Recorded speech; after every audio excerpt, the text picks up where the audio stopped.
Mock, thanks for coming on to the podcast. Thanks for having me. Yeah, I was got the EP sent to me from the guys at Astral People, and I really thoroughly enjoyed it. And I wanted to reach out and learn a bit more about you. So you grew up in Sydney originally, like in the Shire. Yeah, I spent most of my life in the Shire. Yeah, where exactly? So I grew up in Menai. So that's just like, coming from like the southwest side of Sydney. If you're coming from like Padstow, if that makes any sense to anyone. But yeah, because the Shire is like quite large. You can go into it from any angle. Yeah, really. Absolutely. Yeah. And your is this? And how long have you been in Melbourne? Coming up to 5 months. Okay, so so I'm quite fresh. Okay, so this is your like official kind of like second lockdown for Melbourne. No, for Melbourne. Well, you did obviously the little lockdown last year in Sydney, and now Melbourne. This will be the official one. We've had like 4 since I've been here. Yeah. Okay. So I'm used to it at this point. I feel like I've caught up. Yeah. And obviously, I mean, Melbourne's melting pot has been quite musically, it's been such a huge amount of talent and great music. Is that a part of the reason why you moved down there, because of what's happening down there musically? Yeah. I feel like, not that Sydney's not doing anything amazing. I think that like there are a lot of people who are really dwelling into this type of scene, and I'm quite new to it. So like, for me, it's like walking around at a candy store as a kid, so I am quite new to it in that sense, to the scene. Been listening to the music, for years, but it is quite refreshing to, see other people like, doing it, killing it. And it's quite inspiring as well, Yeah, there's a lot of great sort of export from Melbourne significantly in the last 10 years. Mm. And so that I've seen anyway from being abroad, I've seen that being quite prominent. Again, like you said, like there's a lot of other great, interesting things happening around the country, but there just seems to be something in the water in Melbourne. So going back to lockdown, I mean, how are you working through it on a daily basis? So what are the sort of things, what's your daily routine looking like? I try to keep myself busy as possible, especially with all these projects coming at me at the moment with the Moktar project. So, EP1's done, I'm just kind of sitting back waiting for that to come out, but now I'm already onto the second EP, which has been great. But yeah, when I'm not making music, I'm trying to keep myself busy, going out, running, trying to stay active. But also like I live in such a great home with, I live with 3 other DJs, so it's just like a constant, like we're all feeding off each other's energy, and it's quite nice. We're constantly playing records or like, buying new tunes, and we're always sharing music. Yeah. So it's nice. Yeah, that's a good way to kind of keep it conducive, and the environment's also is very important, and being around music that's going to be inspiring. And look, I'd love to learn more about your experiences dealing with racism. And I, growing up in southern Sydney, in the Shire, like the impact the 2005 Cronulla riots had on your youth as an Egyptian Australian. Do you want to tell me a little bit about that? Like, if you would like to share something about that experience and growing up in that part of the world? I always kind of felt like, it was always difficult, even, before the riots. I think just like leading up, after September 11, with all of that. Just leading up to the Cronulla riots, it was a bit funny, and I was still quite young, trying to get used to, just to navigate around all of that, not really understanding. But it did really, really kick in after the Cronulla riots, because I felt like there was a lot of tension already happening, brewing with, September 11, and, a lot of people feeling quite devastated with that. And I think that was like people's moments to kind of have, that excuse to like, oh, you know what, like, you're thinking that too? Like, oh, me too. And like, it was that day for everyone to really like, voice how they really felt. And I remember being at the skate park, and it was a summer day, school holidays were around the corner, and no one were out. And I was just like, where's everybody, Had no idea what was going on that day. And my mum calls me. She's like, you need to get home right now. And I'm like, why? It was like, you just need to get home. Get home, put the telly on, and started seeing, what was going on in Cronulla. And from that moment, I still had no idea what was going on. But from that day, it was quite difficult, because that's when I really did see the divided line. And I was the only Egyptian kid at the school. So, I've grown up with just only a whole bunch of white friends, and I'm still really great friends with them. We've known each other since kindergarten, went to a K-12 school, and we're all still quite close.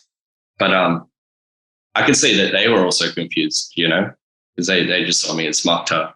But everyone else around that were, they didn't make it easy for me, especially teachers, actually, back at my school. If I had the most racism I ever experienced was actually from teachers.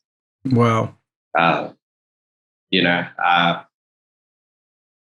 lot of that, didn't really click until later in life, because I was just too young to realize or even understand what was actually happening. But it's a lot clearer now. As I get older, I'm like, so okay. Yeah, makes sense. Yeah. And it's funny because I see that still happen with my parents to this day. And it's quite like, I have that moment. I'm like, Mum, you realize what just happened? And she's like, what do you mean? It's like, she's still happy and cheery. I'm like, you realize this happened because of X, Y, and Z. And she's like, I didn't realize. I'm like, okay. I wish I could go back to that. But it was like, I wouldn't change the experience, but it was difficult, I think I tried so hard to fit in. I got really into surfing, still skate to this day, and, had my fringe out, try to fit in, wore a lot of Billabong and Quicksilver, listened to a lot of rock, and, got into Screamo at one point. Going to a lot of parties, even for Cronulla, you could tell, it was just this one kid running around trying to fit in. And I could always tell with the other parents, they'll be like, oh, he's this little, just because it was it's funny to watch, but that I was that kid, who just completely just ignored my culture and never really wanted people to meet my family. Because of their accents, and I just had this whole different life where people didn't really realize what it was like once I got home. I relate a lot to it, because I grew up around there. I grew up in Cogra, so and I had a lot of friends from the Shire, Lebanese and Greek kids, it's very similar experiences. It was a pretty intense time for Australian history. That moment. How did you overcome, I guess, the racism struggle, and when and how did you realize to navigate through the racism and embrace your Egyptian heritage, how to, to sort of find the balance between the two? It wasn't that long ago. Like, I'd say in the last 2 to 3 years, really, when it was really starting to happen. I think, as I was changing, the world was changing as well. And, when I started to realize as I got older, like, this is actually who I am. And I started to feel a lot more comfortable being who I actually am and not having to lie behind, this mask of pretending to be someone who I'm not. And realizing, people actually appreciating me and my culture, that really filled me to really be like, okay, like this is actually okay. I don't really need to put on this act. Because I think I was always just like on guard because I kept second guessing myself in the past. So it was quite nice to, hold that down. But a lot of that, really started to shift in the last couple of years, and visiting Egypt and just loving it each time. And also just like, just learning more about myself, which is important. And I reckon I've learned more about myself in the last 2 years than I have in, my entire life, to be honest. Yeah, that's nice. Why do you think that? Why do you think that's happened? Like in this short period, what would you say would be a significant reason for that? Can you identify that? Just like, a part of getting older and just maturing a bit, but also just like, actually accepting it. And I think the acceptance in myself was just like my own battle, like whether I'm Egyptian or not, like that just happened to be my identity battle, and that was my thing going on. But just like, also just watching the world and people appreciating cultures, and, in this day and age, everything is so intertwined as well. So like, there's no really hiding who I am, even if I tried as well. Yeah. But yeah, that's just the main thing, it's just seemed different. Do you think it has a lot to do with a more of a cultural shift or of acceptance within Australia? Because I've personally seen a change in recent years of just like a general kind of awareness and embracing from cultures and indigenous culture. I've just seen it become much more apparent in recent years. And do you think that that's rubbed off on you as well, being able to go, well, hey, this is a great time for me now to actually embrace it along with this shift? Do you think that's been part of that? Yeah, for sure, 100%.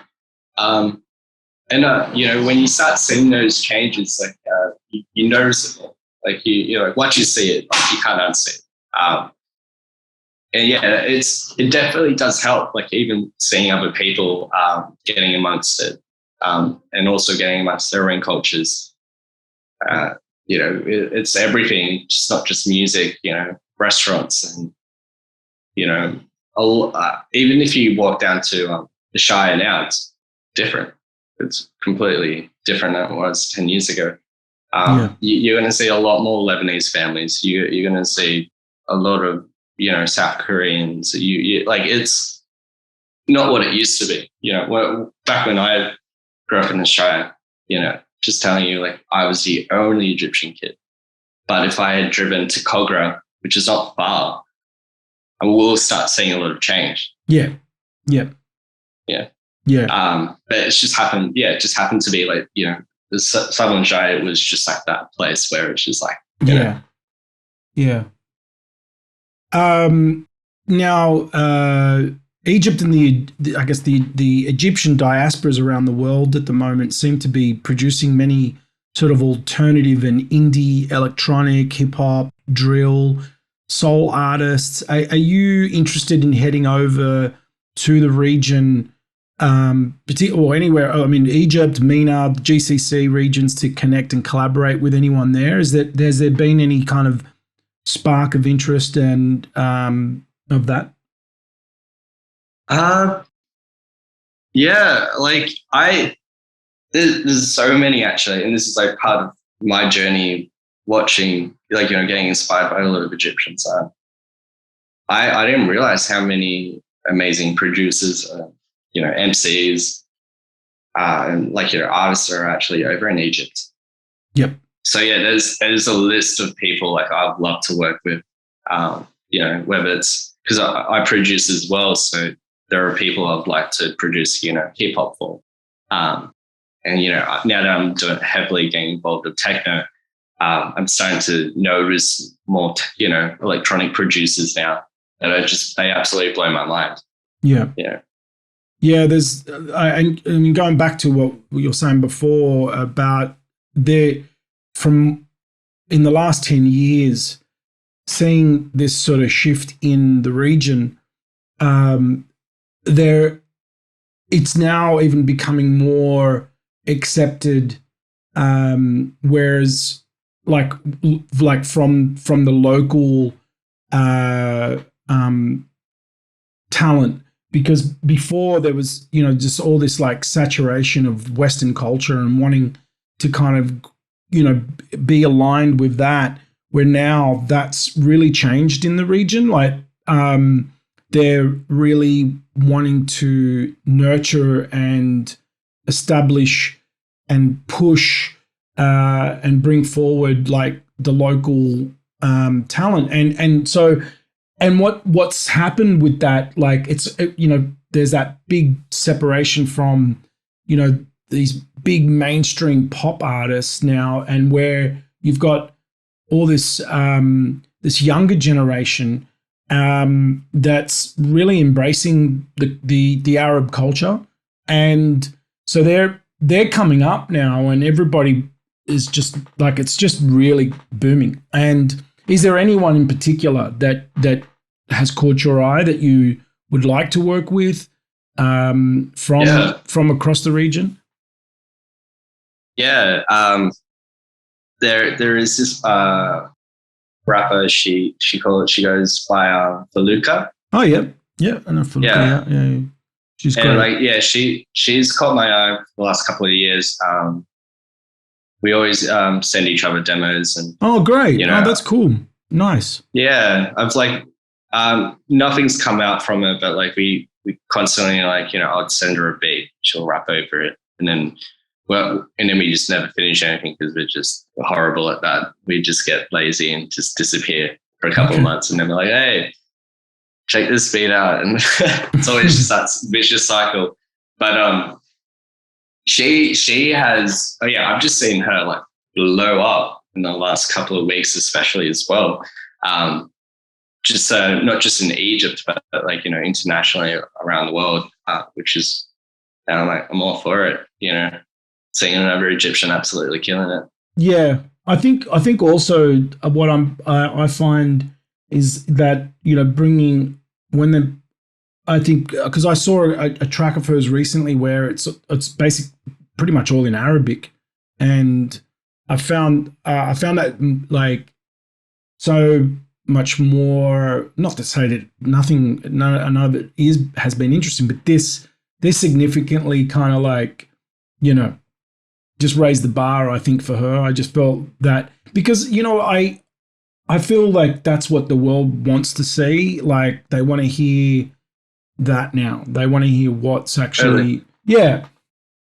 Are you working with any like Arabs in Australia as well? Like any producers here? Not really. Like I've worked with a few, and then a lot of the Arabs around here, Egyptians and that, like they really love like R&B and hip hop, so they all tend to like, if they want me to send them something, I will. But no, it's been like a funny one. Like I stopped I told myself to like just have a little bit of a break, just until like, this EP was done and like kind of found my sound. And now that I have, I really want to go back into that. And recently I've just asked like people to send me their demos. And the last couple of days I've just been getting so much, especially from a lot of, Lebanese producers and Egyptian producers. A lot of people I didn't even realize were around Sydney. Yeah, right. Have just all starting to pop out all of a sudden. But it's great, I've got like a full inbox now, just like of people I'm just, on my Fantastic. Yeah. Yeah. Look, I know your music. This EP in particular, I heard a lot of obviously old school drum machine sounds and patterns. Has Egyptian Lover and 80s electro sound been an influence on you? Yeah, I love the 808. Like I love 808s. And it's just like, when I was making the EP, like, most of it didn't have any 808s in it. And once I did, it just like polished the track out so much. And I'm like, should have just done this from the beginning. It's like wasted so much time. It's like, God damn it. Like, but you can't go wrong with it. It's just like the perfect sound. Yeah. Yeah. And I read that you've got an album in the pipeline as well. When do you think that will be released? I have no idea.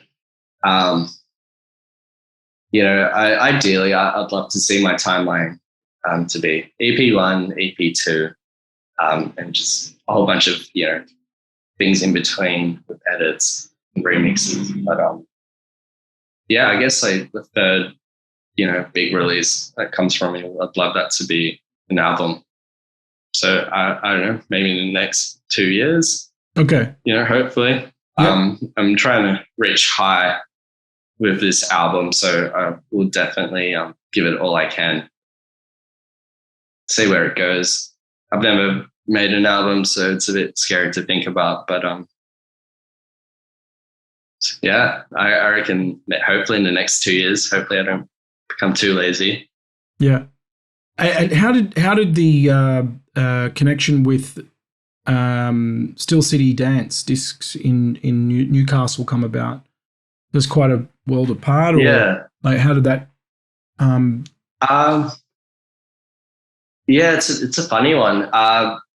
My manager Vic Ficara from Astral, when I sent him the EP, he was like, "Oh yeah, like I think I know a few people who would like this," and Still City were one of them, and they were actually the ones that like get back straight away. Right. They were like, "Yeah, love it, let's do it." And by that point, I wasn't really ready for any of that. I wasn't really expecting much.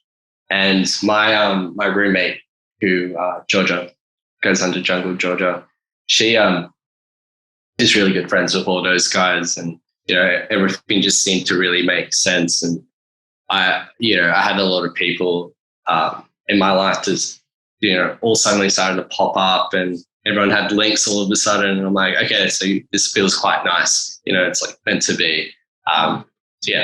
So from there, it's just like, let's do it. And how did you meet Vic from Astral People? Oh, I love telling people this story because the way he approached me was just like, it's so funny. He did the classic, hey man, like love your demos. Like it came up like on my hidden like Facebook messages, like because we weren't friends. And this was a long time ago. This is probably like 10 years ago. Like I was like just fresh out of high school. Well, I could have been still in high school actually. And he was just starting off Astral People, and I was just starting off in general. We both had no idea what we were doing. And we met up, and at first I was a bit, hesitant about him because I've gone through a couple of people who were a bit shady in the past, and I'm like, oh, it's just another shady person. But no, big, just like from that day, like I believed in him, and from there, like we've been we've gone through so much together. Wow. Okay. So We've there's a friendship there that's been there for a while. Yeah. Oh, We okay. watched Cool. like this. Yeah. It's been a crazy journey watching the Australian industry Yeah. go through The so last many 10, hurdles. that's right. I mean, I've been overseas, but watching it from afar, the last 10 years has been amazing. Just, Yeah. so much great music and talent, and despite the situation that we're all in at the moment, it seems that I think this is going to make the industry a lot stronger. I think there's going to be a lot of great things happening in the near future. Are you planning Australian tour dates? Obviously when things open up, is that the idea? Yeah, for sure. Like, as soon as things seem, good to go, love to do a tour this summer. I think it will probably happen, Yep. but, it was planned to do like, a little couple of shows around November to celebrate the release. But, I'd say, it definitely will be an Australian tour as soon as possible. Yeah. Once things open up, I'm sure. Yeah. Look, I wanted to just circle back to the racism thing, and when we can finish up, I know, I guess from my understanding, it's music production has been a big part of your way of expressing, you're both the two worlds that you've lived in. And I guess the challenge that you've gone through with racism and the range of emotions, so rather than remaining angry, resentful, and complacent, I mean, you've had to recreate your identity and learn, be proud again of your heritage of being Australian, right? So as well as this, is that how you've kind of dealt with this, like through your music? Yeah, for sure. I'm playing this like catch up game, Right. That's what it feels like. I'm just like, I'm so comfortable with who I am right now. I want to show it off. Yeah. So that's where I'm at right now. And, I think people are appreciating it as well, especially just having this single come out. I was not expecting any of this type of response. I'm absolutely amazed by it, to be honest, and really grateful. So that is also like a pushing force, for me to want to, express myself even more and just keep sharing my story and just kind of being able to do it through music, because I'm so horrible at writing and just in general, like, when you told me this is going to be, this type of interview, like just us chilling out, I was like, oh, thank God. Because I cannot, like, do anything. Give me a pen and paper. It's like, no way that's going to happen. But this is, a form of music is where I find myself most comfortable. Yeah. To express myself. Yeah. Great. Well, look, it's I think the EP, sort of learning about you through the music. I can identify, like I can see what you're doing here, and I think you're doing a great job. I think I'm looking forward to hearing more. I mean, I was just listening to the EP again the other day. It's banging, man. Well done, and congratulations with it. And looking forward to the new album when it's ready. And yeah, like please tell the listeners where we can find you and where we can hear more and stay up to date with Moktar. Yeah, cool. I'd say like alerts coming out 24/7. Instagram's a place for me, Moktar Music. But yeah. Everything through Still City, through all their socials and Bandcamp. Everything will be out on most platforms, Apple and Spotify, where you'll be able to also grab a copy on think mainly Bandcamp with the EP. So yeah, that'll be exciting once like, all of that's out, and I'll be, promoting it as much as I can. Awesome. I'm horrible at that, but yeah. What can we look forward to in the next 6 months or so now? Like what's you mentioned that your inbox has been inundated with a lot of inquiries for production. Can you share anything about that? What is there anything coming up that that you're excited about? Try to at this stage, I'm trying my best not to overwhelm myself, but I'd love to do this EP with DJ Plead. Oh, fantastic! Who, yeah, for people who don't know, is an amazing producer, Middle Eastern as well, Lebanese Australian. So yeah, we've done a few things together, and we keep talking about going back to really finishing a couple of the stuff. But yeah, I'm really looking forward to having that project, really taking off as well. Fantastic. Yeah, well, I he's been a favorite of mine on my radio show. I've actually put him on one of my mixtapes, and I also, is someone I want to reach out to and have an interview as well. Yeah, sick. You should. Will do. All right, Moktar, it was great to chat with you and get to know you a little bit better.